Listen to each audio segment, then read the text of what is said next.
Woo! Welcome in. College football week 2. It's been a little crazy today. Just a little. Not Just a little. crazy. Yeah, just a little crazy. Nothing overboard, but if you are a Florida fan, I'm sorry. That's all I can say. Yeah. I am Josh Hoff, and I'm here with Nate Christian of the Dynasty Rewind. I'm with the Dynasty Rewind. I do the college focused stuff on our Patreon feed mostly. Called The Freshman 15 is my podcast, and we are here live tonight to just take your thoughts, your opinions, what happened with your teams this week. We'll talk about the games that are going on, the games that already happened. We have a nice little list of things that we have to talk about, and I want to know what you have to talk about as well, because while we do have a list, we'll hit some big points. I'm sure that there's something that we'll miss, so let us know what we missed. So let's start with the big thing for you today, Nate. What's the biggest thing that for you in college football week 2 that happened so far today? Oh man, the biggest thing, Florida losing is probably the biggest thing, because I thought that Florida was a team that could, on paper had a lot of talent, but had a really tough schedule. Now, when I thought about Florida having a tough schedule and the games they would lose, I didn't suspect that South Florida would be one of those teams. Yeah. So now they've lost to South Florida and they have a tough schedule ahead of them. Hey, last year we thought Napier was fired, after week 1, and they came around, they turned it around, they played really, really well the rest of the season. Maybe they can get something the rest of the year. Hey, Notre Dame lost to NIU last year and was in the national championship. So, no one's season's over yet, but Florida losing at home to South Florida is not the start that you wanted in week 2. Yeah, I think that's the biggest point, is that it was in the swamp. That's a big loss. That's a big win for South Florida too. Yeah. I don't think Byron Brown played particularly well. He didn't really have to, but I just caught like the fourth quarter. I didn't catch the early part of this game, but yeah, that's a big, that is a very good biggest thing. So I'm gonna have my biggest thing. I've been going back and forth on this one. Probably Oregon. Oh yeah, absolutely hammered Oklahoma. It's like Oklahoma State. They look like an FCS school out there. Like what happened? and 69-3. Yeah, I couldn't believe that final. I knew that they were playing. I didn't actively watch this game. I was flipping back and forth. And then I saw the final score, and I forgot that they were playing Oklahoma State. I thought they were just playing another like FCS school, like a lot of other teams were. And then directional state. Yeah, and it was Oklahoma State, who you normally don't expect that kind of performance out of. And I've got other things to say about this game, but that was probably one of my bigger things, was just how dominant Oregon looked in that game. That was, I was very surprised by that. Yeah, that's probably one of the other biggest things that has happened today. I think, the winner of the Oklahoma-Michigan game, which, I have on right here. I think you have on as well. Yep. That's going to be a big result as well. But yeah, Oregon just made it look easy with Oklahoma State. It looked like a warm-up game. And that's not something that we expect when you play Oklahoma State. Now, OSU was not a good team last year. Maybe they're just not a good team this year either. But you expect with Mike Gundy, you're going to put up a fight at least. They didn't even put up a fight. No, it was bad. I hope that isn't an indicator for the rest of their season, because I like Mike Gundy. I think as a character, he's great for college football. Yeah. But I hope he hasn't lost his control, not control like bad, but control of the program. Because I would hate to see him go. But that was, in a vacuum, a fireable offense. Yeah, that was bad. Yeah, so we've got Michigan, Oklahoma going on. Not a lot of offense in this one so far. No, but Deion Burks has looked good, which I've loved. Yes. He actually just had another catch, get him down to the 4-yard line. So I love me some Deion Burks. I thought he was gonna have a bigger year last year, and it's nice to see him. He's a better quarterback this year, and it's looking much better. Yeah. And I was gonna say Burks has looked good. He had the catch right on the sideline after the touchdown. That was real nice. I thought it was gonna get reviewed, but they got to the line and got the playoff. I was gonna say, speaking of low offense, we're gonna go to Iowa, and of course, Iowa and Iowa State. Not gonna expect a lot of points. There were some touchdowns in the game, so it wasn't completely void of offense.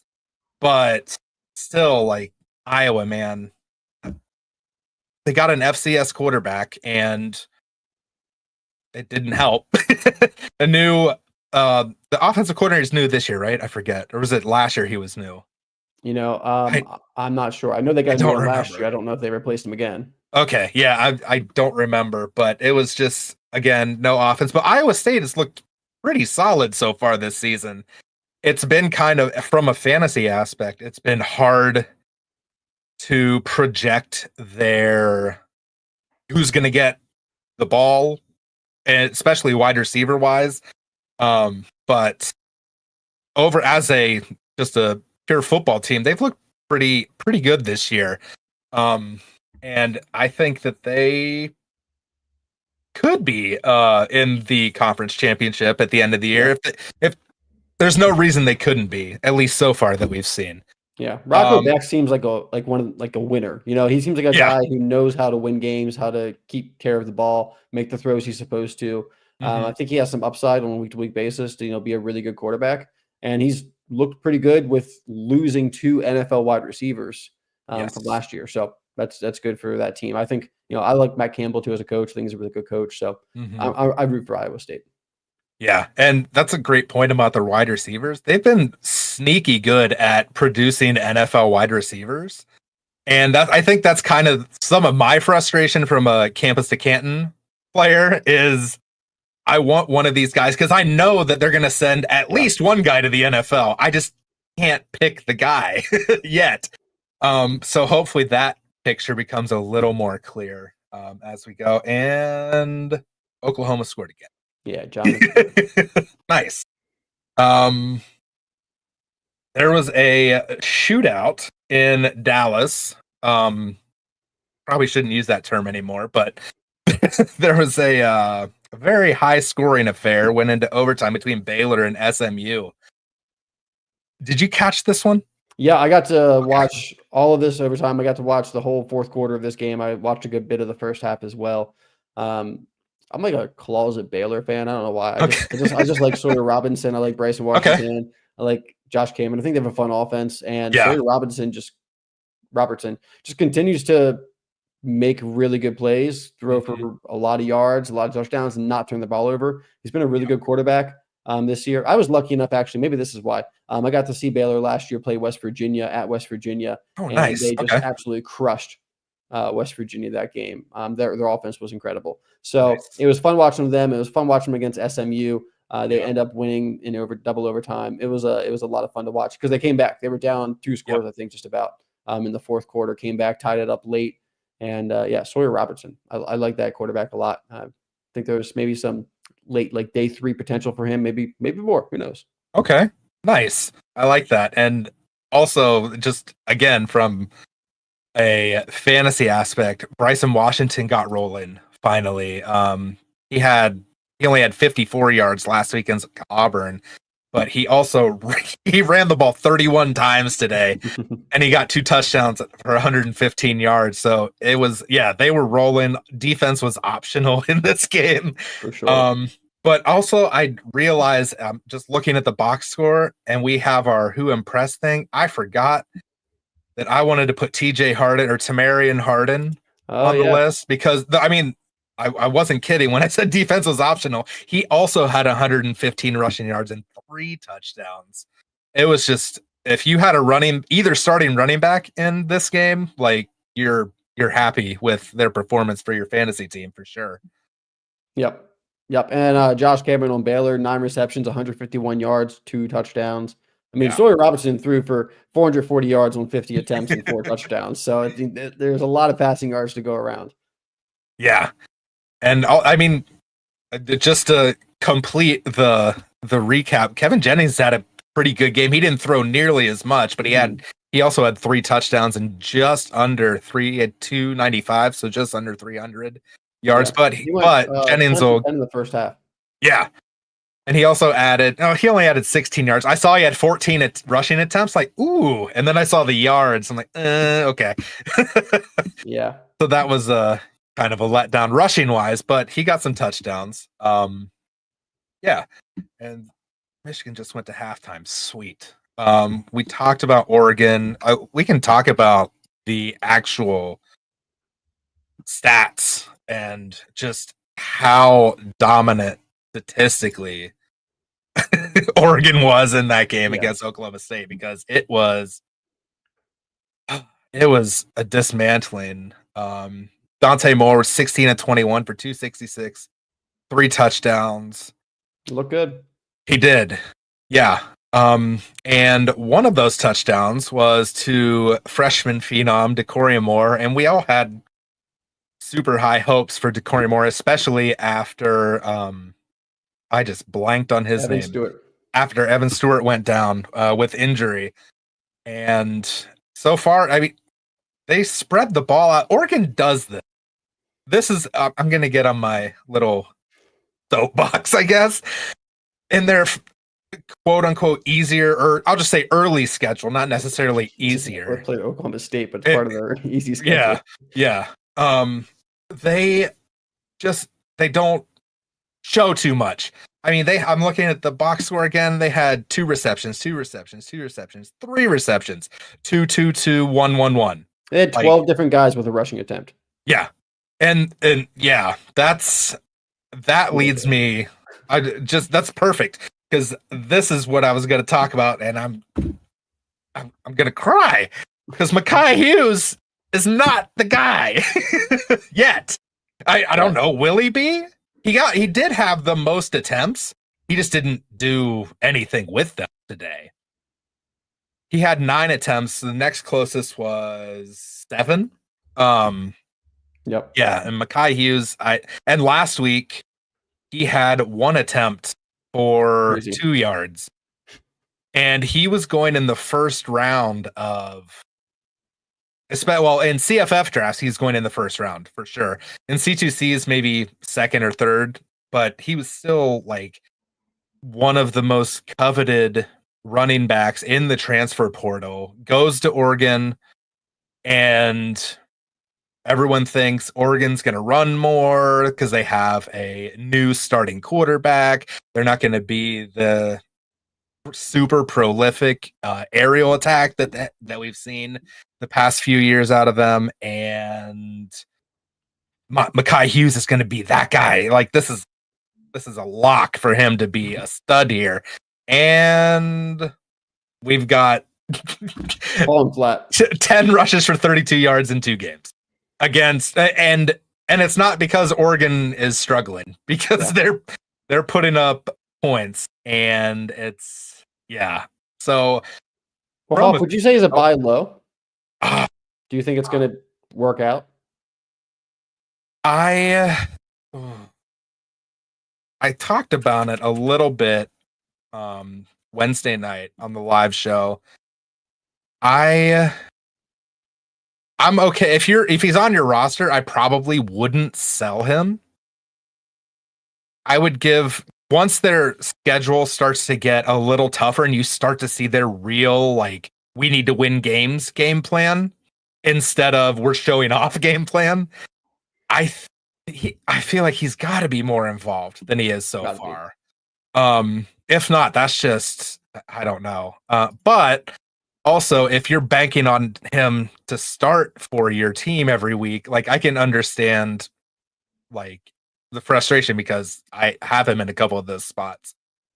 I would probably throw some buy low offers out there just to try and capitalize on the frustration. I mean, it's not like the owner can say, "Oh, but he's really good." Like, "Oh yeah, prove it." Like he's good. We don't actually know, I guess. Right. He Like played it 2 innings, so we don't know like anything about there's like he hasn't been injured because he's playing. It's just a weird situation. But I still think he's the most talented running back on that roster.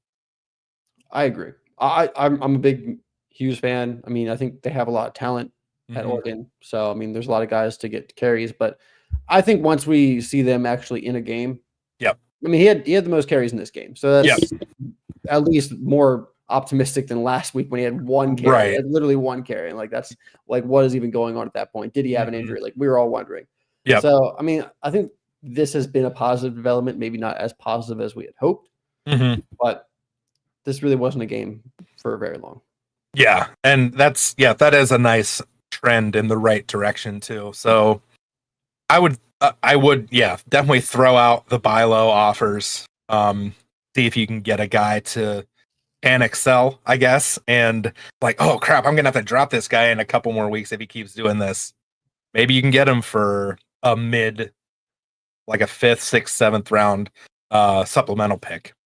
And that's still great value, especially if he gets drafted next year. Yeah. Like that's an easy bet. But I'm not trading him away. So No. don't come to me with those offers. All right.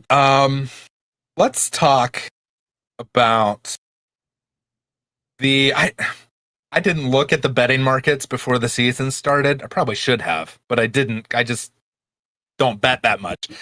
But there was a lot of talk about Arch Manning being the Heisman favorite. He was the Heisman favorite. He was number Was he? 1 Okay. favorite for the Heisman Okay. preseason.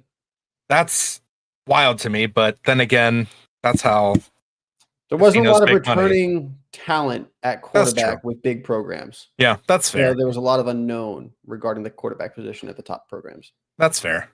I can see that. And then after the Ohio State game, it kind of cooled. Mhm. People were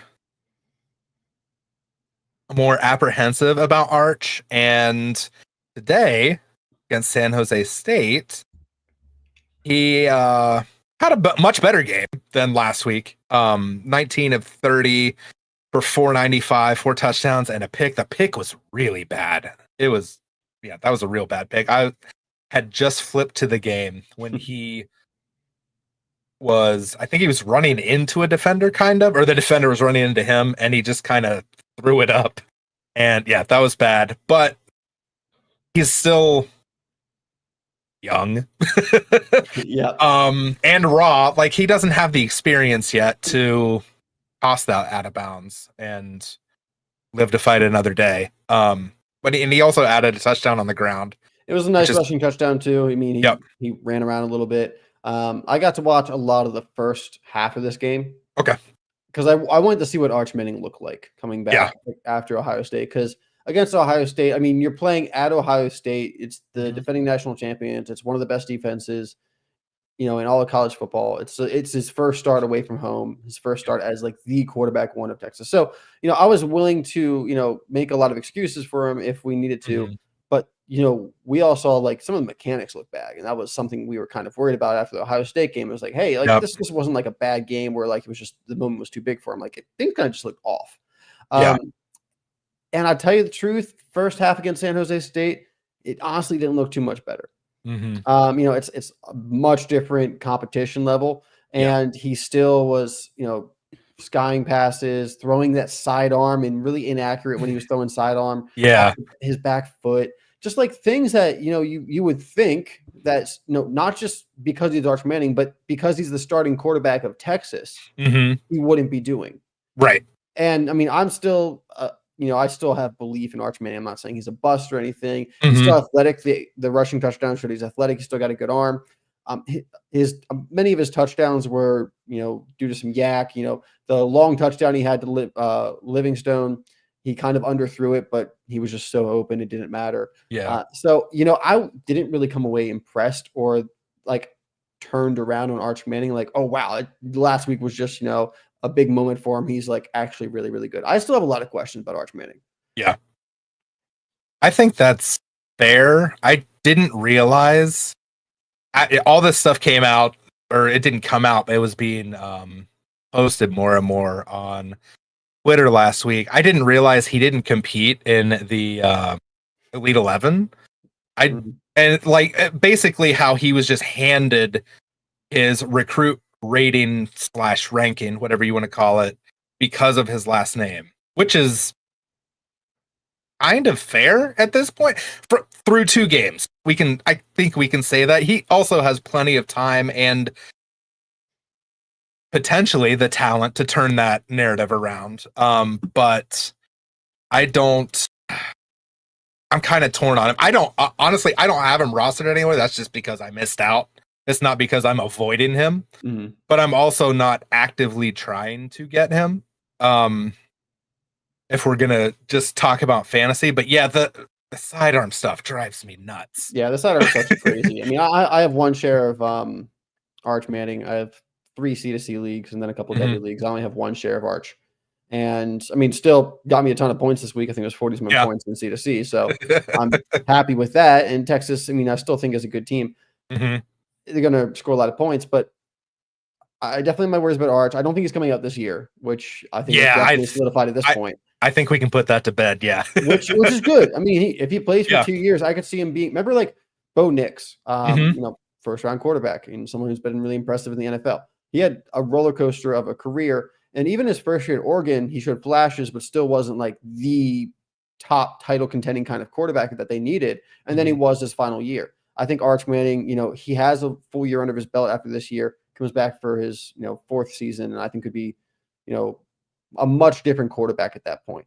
I will also say outside of Parker Livingstone, I don't think that his offense has done him many favors. We saw them struggle to get open against Ohio State. I didn't think they played especially well against San Jose State either.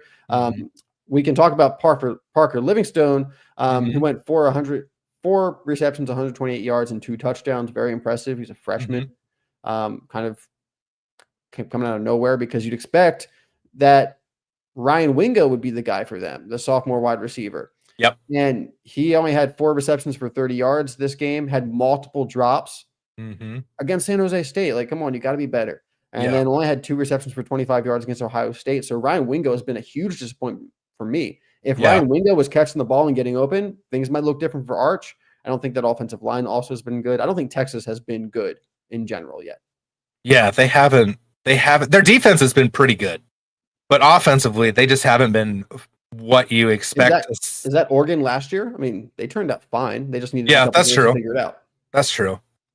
They're certainly not what I expect a Sarkisian offense to look like so far. And Livingston, yeah, he was good last week. He caught the touchdown last week too. He was solid. I never heard the guy's name, and then I hear on the broadcast, oh, with Emmanuel Moseley out, Parker Livingston's going to be the guy. I'm like, ooh, and so far he's been great. He's the guy. So yeah, he has been the guy so far. So I was not lied to about that.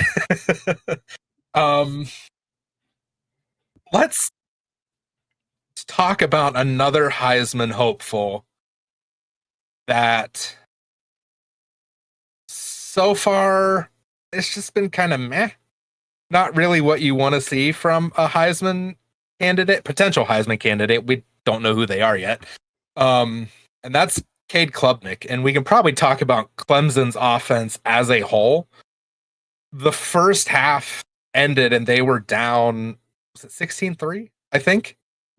Yeah, I don't think they scored 10 until after. Yeah, and Twitter was burying Clemson. It was just bad. And they ended up winning 27-16, but it was not a vintage Clemson comeback or performance by any means. And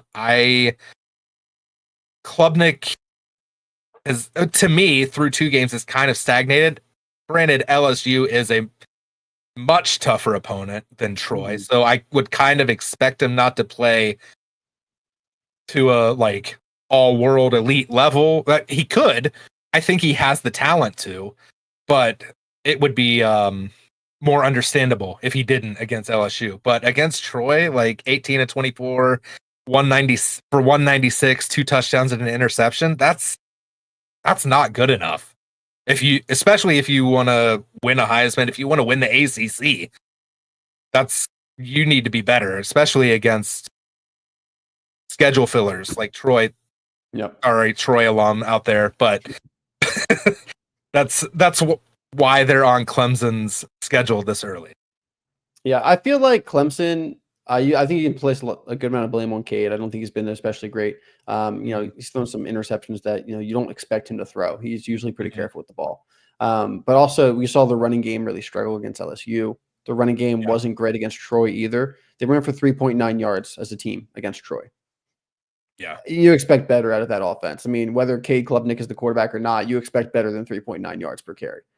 So really, the offense hasn't been good. This is another example, kind of like Texas, where this offense is not ready for the season, not for conference play and for competing for a title championship. Now, the one bright spot, Bryant Wesco, 7 receptions, 118 yards, 2 touchdowns. So he's the guy. We know he's the guy. We love him. But outside of him, I mean, Adam Randall, who switched from wide receiver to running back, 21 carries, 112 yards, 1 touchdown. I mean, he averaged 5.3 yards against Troy. I think that's good, not great. If he's the guy that they're relying on solely to be their running back, I think they can do better. So they need Gideon Davis, or I don't know what else really they have there. Unfortunately, they need to figure something out with the run game. Yeah, I don't even know if Eziamume got any play today. No, I think the only other only 2 running backs to get carries were Adam Randall and Gideon Davis. And Eziamume had 1 target. Yeah. He had 3 rushes last week, but that was because he was highly touted last season, and then Davis kind of just took that hype from Eziamume, and it's just not there right now for Clemson. Who do they even have next? I don't know the schedule as well as I should. Got it right here. They're playing Georgia Tech next, so they better watch out. They're playing at Georgia Tech. That's always a hard game. That could. I wouldn't be shocked if they struggle. They don't have like the easiest schedule if they're playing to this level. They got Georgia Tech. Yep. They got Syracuse. They got at North Carolina, at Boston College. I mean, they should be easy wins, but if they're playing Troy 27-16, they're gonna have to. Maybe they might be in those games. Yeah. And then they got SMU, Duke, Florida State, who looks top 10 team right now. They honestly, probably of all of college football so far, they've been the most impressive through 2 weeks. And the thing is, if we took away last season, this is just who they were. Yeah, that's true. Just last season was such a bad season that we're like, oh wow, they're so good this year. But this is just who they've been for the last couple years. It's just last year was so bad. I always crap on this guy, but it's the DJU effect.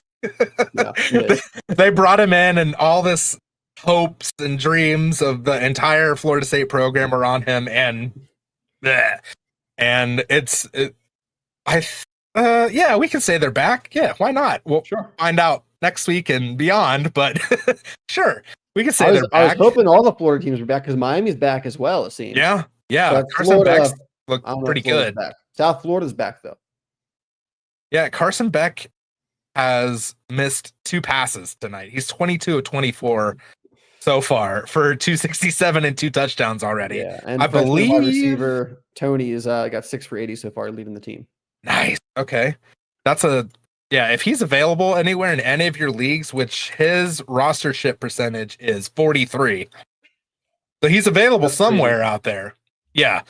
As I'm looking in my leagues, he is not available in any of those. In my leagues, I'll tell you that. No, but it wasn't last week either. Yeah. If you are in a CFF league, especially CFF Dynasty, a C2C league, like you need to get Malachi Toney any way possible, because he's going to be the dude for a couple years. Seems that way. I don't know the quarterback situation after Beck leaves. I will say I'm glad to see Beck. I think he's playing his way back up into the first NFL, the first couple rounds of the draft. Maybe not first round yet, but I know like before last season, he was getting hyped as like, oh, he's going to be the first quarterback taken.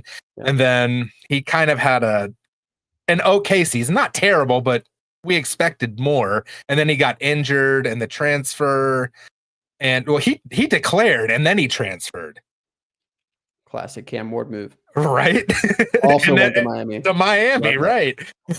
Behind Carson Beck, they're probably going to be looking at another transfer. Okay. They have a freshman quarterback, Luke Nickel, who was a 4-star.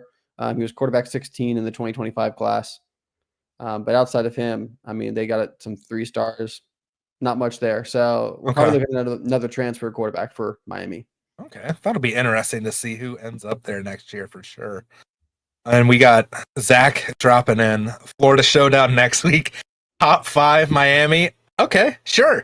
Against top 25 USF. Florida, who knew Florida was going to be the home of quality football this year? Yeah. I wouldn't have guessed that. College football is better when Florida as a state is good because they have so much talent from the high school ranks. Yep. And it's all been leaving. But if they're good and they can keep it, then Florida is competitive. They got a lot of money down there too. So yeah, that's true. Some lucrative NIL programs down there. What else we have? We have actually I was going to check in on the Alabama score. They were hammering UO Monroe. 42-0 at halftime here. We got Ty Simpson who's having a really good game. 17 for 17, 3 touchdowns, 226 yards. Okay. Looks like Jeremy Bernard's got 4 receptions, 109 yards, 3 touchdowns. Okay. With Ryan Williams out. And then Kevin Riley is leading the team right now in rushing yards. Wow. With 8 carries for 53 yards. Okay. Jeremy Bernard. Jeremy Bernard. He had so much hype last season when he transferred to followed Kalen DeBoer from Washington, and he had an okay season. I was looking at his fantasy point totals from last season. They were okay, like not wide receiver 1, but they were solid, like wide receiver lower, wide receiver 2, wide receiver 3, what you want from them. But so far last week, even he had a decent game last week, yardage wise. He didn't have the touchdowns, but he's 75% of his catches have been touchdowns tonight. So he's getting some points for you. And I think his Devy outlook's also pretty good. Right now we have Haynes taking it about 70 yards to the house. Ooh. I was saying before we started, I started Justice Haynes and I was kind of sad, but no more. 75-yard rush touchdown. I thank you for those points, sir. All right. And that's their first touchdown. So 14-7 Oklahoma. Great. But yeah, Alabama last week. I actually seen Florida State again this week at such a high level. And Alabama looked bad. I'm not going to excuse how bad they looked, but also like part of that was Florida State's not the Florida State of last year. They're legit. And this will be a good bounce back for Alabama. I've seen that 21 beside their name is such a weird thing to see. When was the last time they were ranked in the 20s? It's got to be quite a bit. I'm not sure if any point maybe they were ranked last year. 20. Oh yeah, that probably before that in the Saban area. It wasn't. Oh yeah, they probably never dipped below. They probably did. I'm sure they hit double digits, maybe like 10 or 11, but yeah. They're normally 1 through 10, like this whole time. Just Florida State, though. I want to talk about Deuce Robinson. Oh yeah, 5 receptions, 173 yards, 2 touchdowns, long touchdowns of 82 yards and 42 yards. Only one of the player had more than 1 reception, and that was somebody else with 2. Danzy had 2. Everyone else had 1. So Deuce Robinson had quite the target share. Yeah. If I remember correctly, 5-star. Recruit tight end 1 in his class, 15 overall according to 24/7 in the 2023 class. So he came in as a tight end to USC, transferred, became a wide receiver. He's like 6'5", like 220. I mean, he's everything you want. And we've talked about him for years. Like, hey, if he can develop, this guy's an NFL talent. He's got the body to be, really, really good. Yep. It's a good start to the season. And he's got Tommy Castellanos, who has looked incredible. And hey, big ups to him. I heard him talking trash to Alabama in the offseason. I was like, this guy, what is this guy doing? He's going to get crushed. And then he goes out and beats Alabama, and now he's leading one of the best teams in college football. 8 for 11 today, 237 yards, 3 touchdowns. Didn't do too much on the ground this week, but he's mobile. man, I mean, Yeah. yeah, Florida State's a good team. Deuce Robinson, I'm excited to see what he can do the rest of this year. A lot of people whose opinions that I value in the especially the C2C space were high on Deuce Robinson, and then he's a baseball player as well. And I believe he went to USC early. I think I have the story right. He went to USC because they would let him play baseball as well. And he just never really like clicked at USC. And I don't know if that had anything. I don't know if he's still playing baseball at Florida State or not. But he's clicking now, and he is the player that we thought he was going to be playing with. His freshman year was that Caleb Williams last year? I think He so. wasn't yeah. So he would have played with Caleb Williams, and then last year with Miller Moss, a little bit of Maiava, and it just never it wasn't there. And now playing with who knew Tommy Castellanos was going to be the guy to unlock Deuce Robinson for us. Yeah. It's exciting. Yeah. And any there's plenty of other highly touted former high star recruits that we could talk about. Did someone just fumble? I'm sorry. I got distracted by no, it wasn't a fumble. Okay, good. Yeah, Going back to the SEC, just to cover our bases for the SEC. Ole Miss beat Kentucky at Kentucky. Kentucky always plays pretty well at home, I feel like. So I feel like that's a good win. Some of the they lost to him last year, so yeah, that's true. I don't know how Kentucky always seems to do that to some SEC team that you don't expect them to do it. So Ole Miss escaped. They bring in high quality transfers. Kentucky is a really good transfer. Yeah, they that's bring in true. a lot of good transfers. Yeah. But I did have only because I know he was drafted highly after transferring from Oklahoma State last year. Deshaun Stribling, the wide receiver, Ole Miss. And again, this is another case where there's so many options. It's hard to focus in on that one or two guys. But so far, he's only had 7 targets through 2 games. And he's only has 4 receptions for 64 yards through those 2 games. I'm okay moving off of him personally, just because they have so much on that offense, so many options. And this was an actual like we talked about with Oregon. This is a game that they were in to play, and they had to fight to win it. And he wasn't really involved.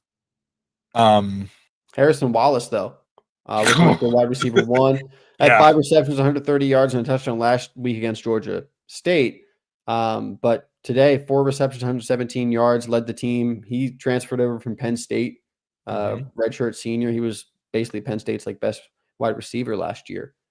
Penn State has their own, whole new wide receiver room there with a bunch of transfers. But Harrison Wallace looks like he stepped right into the wide receiver 1 role for Ole Miss, which we know often leads to a pathway to the NFL, at least at worst, getting a practice invite, if not day 3 pick.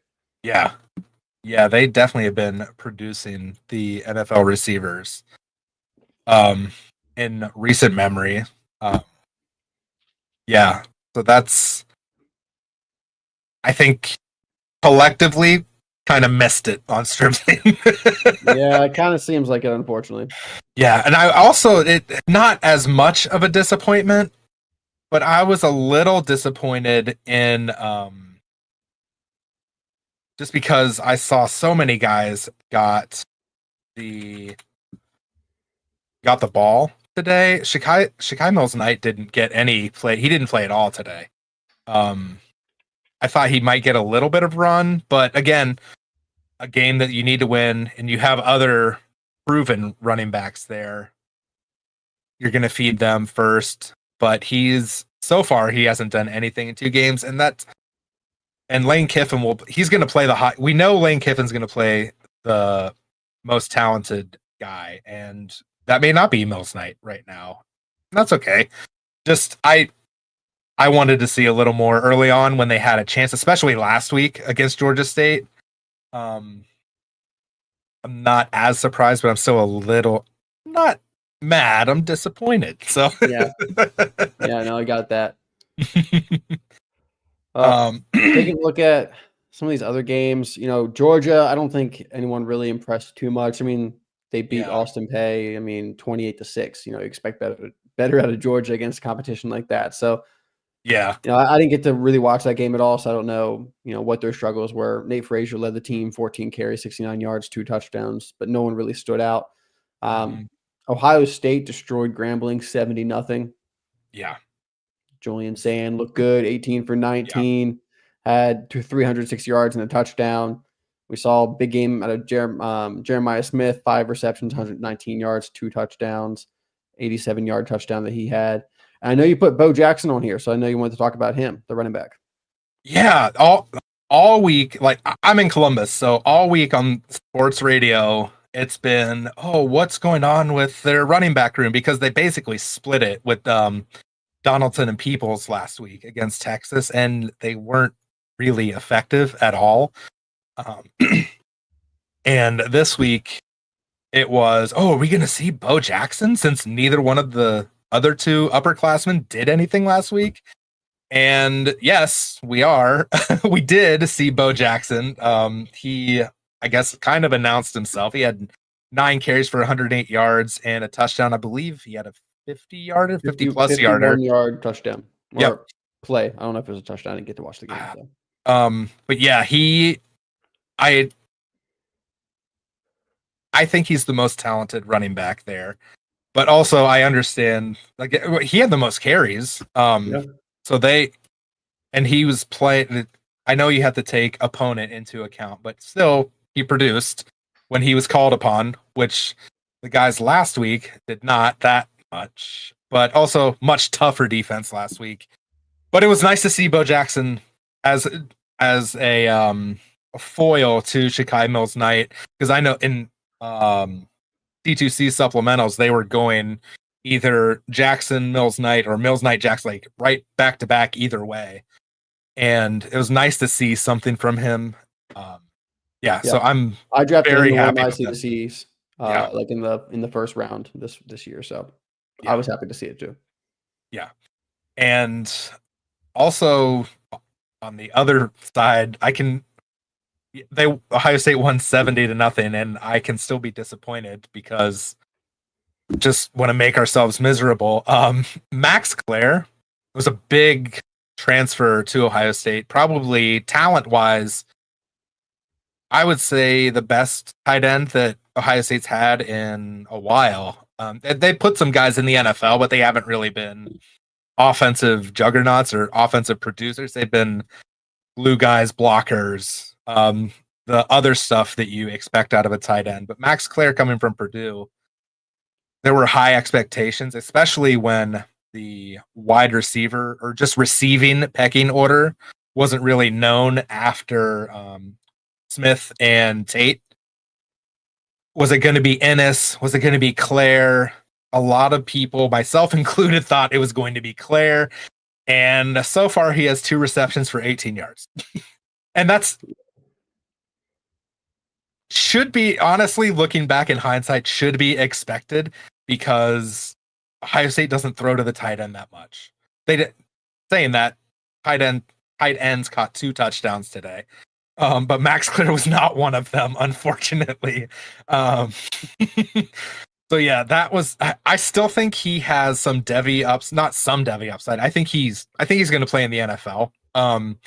But if you took him early in a startup or supplemental, if he was available, you're probably disappointed in his college production. Just hold on to him because he's going to play in the NFL. I don't know how early he's going to go, but he will be playing on Sundays next year.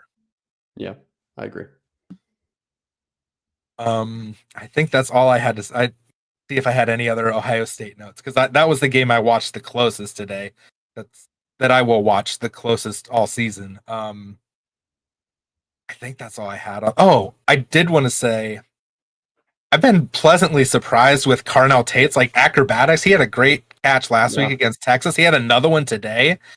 And part of it was Sain's throw on his touchdown today. I know I said it's against Grambling earlier when I was talking about Bo Jackson. There's not a cornerback in the world that is getting anything on that throw. Maybe not in the world, in college football, that is getting anything on that throw today. It was just a nice throw, and Sand throws a really nice ball anyways. But it was perfectly placed, and he came down. Carnell Tate he's moving up. Tyson and Levitt are struggling right now at Arizona State. Mississippi State's kind of giving them the business. Keep an eye on Carnell Tate to move up to potentially wide receiver 1. I'm not going to move him above Tyson yet, but if both guys keep trending the way that they are, I could see it happening. I mean, Tyson had a really good game last week. It was against much more inferior competition than Mississippi State, but yeah, I think Carnell Tate showed really good ability, like that play above the rim at the catch point. Like, I mean, he's got some T. Higgins to him, I think. So he's going to have a lot of projection for a lot of upside when we get to draft time. So as long as he tests well, I think, he's definitely a first round wide receiver as long as he tests well. Yeah, got to keep that streak going for Brian Hartline wide receivers in the first round. Yep. Let's see who else. We got a question here. Oh, okay. From Hoff, from Max. Max. Oh, there we go. I have Gibbs, B. Robinson. I assume that's not Brian. And Hall, Reese. But my wide receiver are sucks. What do I do? Nate, I will let you answer that. I'd probably be trying to move off a Hall. Personally, I feel a lot better about Gibbs and Bijan, which most people are going to. I mean, those guys are ranked above Hall, obviously, but I unless like your wide receivers really, really suck and you have to move off of one of Bijan or Gibbs, I'd rather not. I'd rather, take my chances trying to figure out other options at wide receiver. It's easier to replace wide receiver than it is running back, but I'm not a big fan of Hall moving forward dynasty-wise. I think Braylon Allen's going to eat into his touches with the Jets. I think, he's in a contract year, so who knows what he does next year. It's some unknown that just kind of causes some, hesitation with Breece Hall. So I'd be trying to move him for a wide receiver. I don't know where his rank is right now in comparable wide receivers value-wise. I'm going to pull it up real quick. But that's probably what I'd be trying to do. If you have some extra picks, maybe you can pair, a player with Breece Hall and get a really good wide receiver. Maybe you can get 2 decent wide receivers for Hall, depending on what your wide receiver depth looks like. That's probably what I'd be looking at. Hall and Allen. Nice. Okay. So he has Hall and Allen. Okay. Yeah, I mean, Breece Hall right now in keep trade cut, RB17, he's fallen quite far. I mean, beginning of the season, beginning of the off season, he was probably like RB7. So the off season has been terrible for him. He's lost a lot of shine, as they would say. But he's still ranked above guys. Terry McLaurin, Jalen Waddle. Terry McLaurin, if you're, a competing team, maybe Jalen Waddle, if you're kind of in the middle. Maybe you can get Jameson Williams. He's ranked a little below Jameson Williams, but I think that's kind of fair, depending on. I like Jamo this year. I think he's going to be really good. If you want to break it up even more, you might be able to get, a guy like Josh Downs and Khalil Shakir and mix in another guy like Jaden Higgins. If you want to kind of get 2 wide receivers there, you have some options, but I would definitely move both of these guys. You're like, hey, you get the Jets backfield. Give me, you can definitely get a guy like Jameson Williams or maybe someone even a little bit better. Let's say maybe like a Roma Dunze. Maybe you buy low on Rashee Rice during the suspension if you move both the Jets backfield. Nice. All right. Let's give some flowers out to people that impressed you, players that impressed you today. I know we've got a list, and we've talked about some of them kind of as we've talked about the games. There's one guy, I'll let you start, and then I will follow. But there's one guy on the list if you asked me, maybe not last week, 2 weeks ago, like, really? He's on the list. He's on the who impressed you list. What happened? Yeah, that Yeah. we'll see. We'll see. We'll see who gets it. I'll give you three guys and I'll let you talk about. I think I know who you're talking about. Katron Allen. It was a tough fight for Penn State this weekend's FIU. They did not get away early, so they had to kind of play the whole game. Katron Allen, 16 carries, 144 yards, 1 touchdown. Nick Singleton also played well, but Katron Allen's kind of, we know both those guys are good. Whatever the game is, one of those guys is going to kind of take a lead.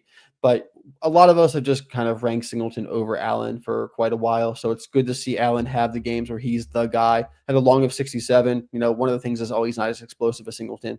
Still doing quite well. Last week it was 8 for 43 and 1 touchdown against Nevada. So Katron Allen, like that for him against FIU. Elijah Surratt, wide receiver over at Indiana. He's kind of like an NFL draft sleeper right now for this upcoming class. And Indiana, with Mendoza throwing the ball, has looked pretty decent. He had 9 receptions, 97 yards, and 3 touchdowns. So that was a great game for him against Kennesaw State, who actually played pretty well. It was a good game for him because last week against ODU, he only had 3 receptions, 44 yards. I don't think Indiana was tested very much, though, against ODU, so he probably didn't play a lot. And then the last guy I want to talk about who played last night and is one of my favorite players in all of college football is Isaac Brown, sophomore running back for Louisville. Love this guy. Had 12 receptions, 104 yards, 1 touchdown on the ground, 3 carries, 14 yards through the air. Had a long of 78. He's so explosive. He's not a huge running back, but he has great contact balance. He creates a lot of explosive plays. Last week against Eastern Kentucky, 6 carries, 126 yards, 2 touchdowns with a long of 68. I mean, this guy's just big plays over and over again. So I love Isaac Brown. He had a great freshman year last year. I expect him to continue to do big things this year. Already 2 games into the season, he's got 230 yards. So yeah, Isaac Brown's he's fun. He's so much fun. Yeah, on 18 carries. So he's just so explosive. Yeah. I was just looking at that EKU stat line, like a 20-yard average is nuts. They're 21-yard average. Yeah, that's crazy. And we talked about Josh Cameron a little bit. I had him on my list. Last week, Damon Claiborne came out early against Kennesaw. He got hurt, and they just Wake Forest didn't need or want to bring him back into the game. As a first-round CFF draft pick, like, that sucked. Yeah. As a guy who had him in my few lineups, like, oh no. But this week, not through any fault of his own, he redeemed himself from last week. I'm sure he didn't hold himself out last week, but he had 10 rushes for 193 yards and 3 touchdowns against Western Carolina. That's what you drafted him early to do. And he showed up, balled out, and Western Carolina got ran all over by him. Jeremiah Smith also, we talked about him, had the longest Ohio State touchdown reception in Ohio Stadium history. Oh. The longest Ohio State one's 90 yards, so he's 3 yards away. Kevin Coleman Jr. from Missouri, who I feel like he's sneaky on the Devy radar. Yeah, he is. I like his NFL outlook, and it was against Kansas today. Kansas has looked better with a healthy Jalen Daniels. That helps. Yep. But Coleman had 10 receptions for 126 and a touchdown. And he had a 50-yarder as well. The guy that I talked about at the beginning of this, like, how'd he get on this list? When Bo Pribula transferred from Penn State to Missouri, everybody universally was crapping on this guy. He can only run. He can't throw the ball. He's like Matt Sluka, basically, who can't throw the ball. Like, he doesn't know which hand to throw the ball with. Like, what's happening? Not to besmirch Matt Sluka, but he was the best comp I could think of. But Bo Pribula, after 2 games, like, he's been going crazy. And really good. I don't know where that came from. I think he's a senior, so he's not going to miss out, or Penn State's not going to miss out on him next year. But I'm not going to say he's better than Aller. I thought about it for a second, but I'm not going to. Stat wise, so far he has been, but talent wise, I don't. It's not close. But he had 30 of 39 for 334 and 3 touchdowns today, and 23 of 28 for 283 and 2 last week. Like that's solid. No interceptions. Yeah. It hasn't. He had 2 rushing touchdowns last week as well. So the ground contributions have been there as well, which is what we expected out of him. He's been great for fantasy. Yeah, but the stuff in the air, like, I don't. If you said you were expecting that, you're a liar. And yeah, we knew he could run, but could yeah, he pass, and could he do 30 for 39? I mean, that's a good completion rate. It's 75%. Yeah, that's great against completion. Kansas, against good competition too. Yep. And again, Kevin Coleman is a great beneficiary of that. Also, Brent Norfleet. I was trying to get a jump on my waiver ads for next week, and he's the tight end at Mizzou. And Norfleet is rostered in 18% of leagues. He had 7. If you have a league that plays with a tight end premium, he's going to get volume. Maybe not as many touchdowns. Well, he got 2 touchdowns today, and he got a touchdown last week as well. As I say that, but I think as the season goes on, they might be spread out a little bit more. But so far he's got 13 targets through 2 games, so he's a favored target of Pribula as well. And 18% of leagues, like, he's available out there. So check your leagues for him. Yeah, and I'm always for a sneaky tight end waiver ad here and there. If you're in limited waivers, like, you'll have to weigh that yourself. Yeah. But if you're in like unlimited waivers, like, I definitely try and snag him. Yep. John Mateer, another rushing touchdown, 21-7. Ooh, okay. John Mateer's got great legs, man. I think a lot of people didn't realize that coming into the year, but he ran a lot at Washington State and moved really well. Yeah, and they were talking about early in the broadcast, they were talking about the offensive coordinator. I just blanked on his name, but but they came over together, and you get that pairing. It works out well a lot of the times. And he worked with Cam Ward the year before John Mateer, so that he has a good track record as well. I think next year we'll be looking. Well, yeah, Mateer will probably go declare. I don't know if he'll get drafted super high, but I could see him being a first-round quarterback. Oh yeah, okay. I think there's potential for that. I mean, okay, you never know, but I think Mateer is going to be. I mean, if they beat Michigan by a couple scores here, Oklahoma looks good. They got a tough schedule this year, but if they win those games and Mateer's the guy, I mean, he's going to be up there in the Heisman rankings. Yeah. He's going to gain a lot of steam. He could be a first rounder. Yeah, doing it in the SEC will definitely help his draft stock. Yep. But I know next year I would be looking for whoever the next guy is at Oklahoma just to follow. I wish I could remember his name. I just totally blanked on it. But yeah, Mateer is looking good so far. And Michigan they're not an SEC team, but they do have a stout defense. So they sure do. Yeah. So far, he's been up to the task. Yeah, and the quarterback behind Mateer is Michael Hawkins Jr. Oh, that's right. That's right. He played last year when Arnold got benched. Yeah. Who Arnold isn't, just to put a bow on that, Arnold is not looking. He's running a lot last week. So far tonight, he's got 2 passing touchdowns tonight. Less rushing, -5 rushing, so he's got sacked a couple times. But 20 of 24, they're playing Ball State, so I would expect a little bit more from him before this game ends. But Eric Singleton got one of the touchdowns. Is that Horatio Fields? Okay, and he got the other touchdown. I want to see some Cam Coleman love. He's got 6 receptions, but I want to see a Cam Coleman touchdown. Jeremiah Cobb he has 2 rushing touchdowns. He is lighting Ball State up. So they're just running the ball all over him. Okay. That makes sense. Cool.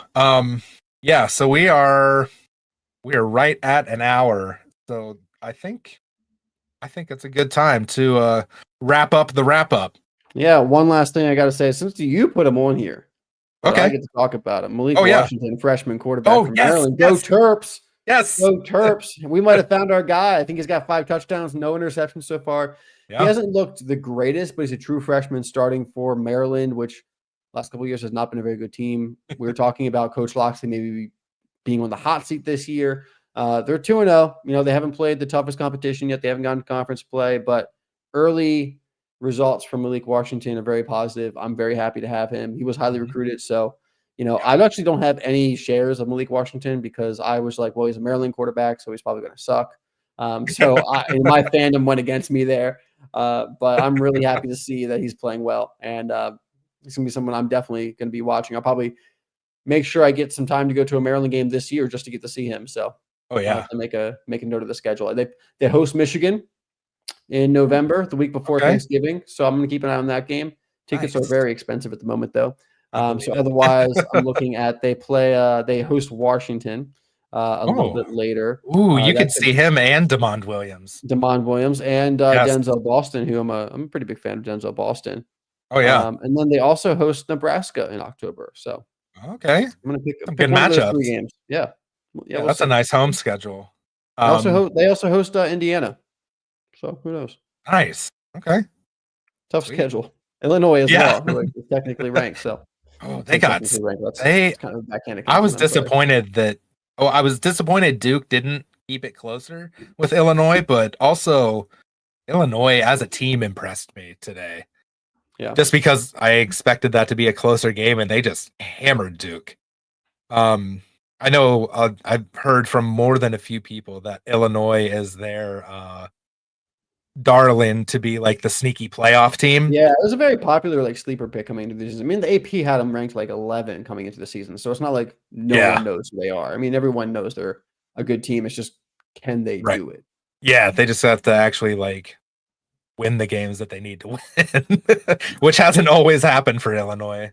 There always seems to be that trip up game. Yeah. And one last thing, Hoff. Max asked, what do you guys think if you trade Gibbs for Higgins and Jay Cook? If that's T. Higgins, then sure. I think that's a good deal. If that's Jaden Higgins, then no. Yes. All right. Cool. That is it for the week 2 wrap up. And Michigan just got a muffed Oklahoma punt. Nice. Come on, Boomer Sooner. And we will well, keep an eye on our Twitter at Dynasty Rewind. We will post when I'm going to go live, when anyone on the Dynasty Rewind channel is going to go live. I go live on Wednesday nights with college start sit and college office hours. So if you have roster questions, C2C trades, lineup start sits for college leagues, I will be live on Wednesday evenings. And I also do my Freshman 15 podcast on Mondays, where I will give you waiver lookout players to avoid on waivers that may have had a good week, but they might have a tough schedule, things like that. Yeah. So that is it. That is all. It's wonderful. Yeah. I appreciate the us doing this together, Hoff. Yeah, I had a blast. I would love to talk college ball whenever I can, especially with college ball on. That's the best because you can get distracted by a muffed punt. Live reactions. Yep. All right. We will see you next time. Adios.